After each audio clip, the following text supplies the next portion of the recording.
Welcome to the Techie Dialogue YouTube channel. Today, I'll show you how to make Foxit Reader read aloud to you, step by step. If you're looking for an easy way to have your PDFs read out loud, this tutorial is for you. Before we dive in, don't forget to subscribe to the channel for more helpful tech tips. Step 1. First, locate the PDF file that you want Foxit Reader to read. Find the file on your computer, and once you have it, right-click on it. A menu will pop up with different options.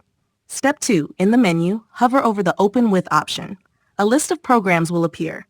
From there, select Foxit PDF Editor to open your PDF in the Foxit Reader. Step 3. Once your file is open, look at the top of the window and click on the View tab. This will open up a new toolbar with various options. Step 4. In the toolbar, click on the Read option. This tells Foxit Reader you want it to read the PDF out loud. Step 5. Now, click on Activate Read Out Loud. Foxit Reader will start reading the PDF from the beginning of the page.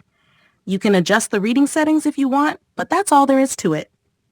And that's it. Thanks for watching.